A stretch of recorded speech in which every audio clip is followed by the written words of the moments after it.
How to build your own Camera Obscura. The Camera Obscura is a room-sized precursor to the film and digital cameras from a frickin' long time ago. Don't get ahead of yourself. It can be used to make detailed drawings in perspective, watch eclipses of the blinding sun, and study the physics of light. Sometimes it's used just to watch the world go by in a hypnotizing glow. We're going to make a portable version invented by this guy named Robert Hooke, who studied fleas. Okay. To do this, he went to Amazon.com and bought these items at 2015 inflation rates in American dollars.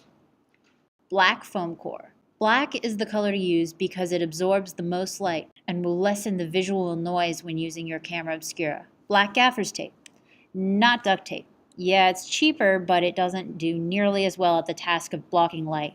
Gaffer's tape has got these fibers that make it strong and super opaque. Black felt. This makes the lens slide easier when you go to adjust it, as well as blocking out light. A lens. This one is a bit tough. Mine is a magnifying glass with the plastic handle sawed off. Hot glue or rubber cement. An X-Acto knife or a box cutter with a sharp blade. Either one should have a sharp blade. Foam core is a lot of material to go through, and you don't want to make it harder than it already is to cut a straight line. A cutting mat, or a table that you don't mind slicing up. A straight edge. Even Superman needs a ruler to cut straight lines. Batman could handle it, but he's not here right now. A rectangular mirror. A frilly frame has no advantage in this. A rectangular piece of glass or plexiglass. Tape on the edges can prevent you from cutting yourself or your other stuff. If you're going to use this to draw on, then you want it to be completely clear so that the image can get through to your tracing paper. You also need tracing paper and drawing supplies. Be wary of permanent markers that might leak through and stain glass, but pens and pencils are fine alternatives. A blanket to put over your head. No, it needs to be big enough so that you can draw in the darkness it casts. There we go, that's more like it. Good and ridiculous looking. Draw a rectangle on the foam core and divide it into 3. To save foam core and cutting energy, we draw all the guidelines before going in with the knife and keep them as close to the edge as possible.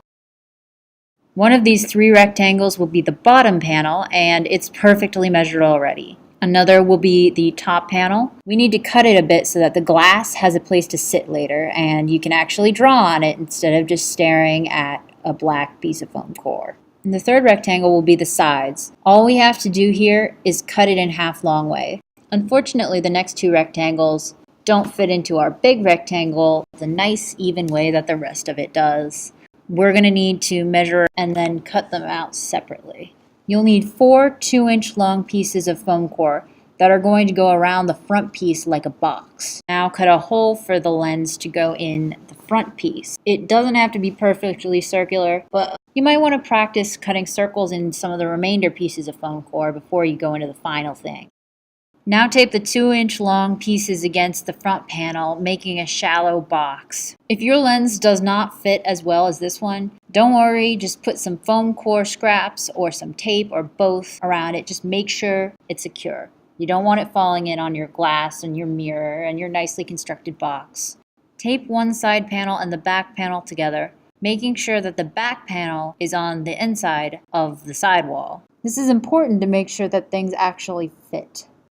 Prop the mirror up at a 45-degree angle. It should be a tiny, tiny bit below the top of the box. If you tape the top panel of your foam core first, then you have something for the glass to lean against, so you don't have to worry about dropping it onto your mirror and exploding both of them in a shatter of shards of terror. Carefully place the glass above the mirror and tape it securely on both sides. Cover any exposed edges with tape so that they don't fray with use. Make sure that the sticky side of the tape isn't exposed. It can catch on other things once you're using it, and it's just a big mess. Place the lens in, and you've got a Camera Obscura. Take the Camera Obscura and your drawing supplies somewhere bright. Put your blanket over your head, hands, and the camera's glass, but not its lens. Adjust the lens forwards and backwards to change focus.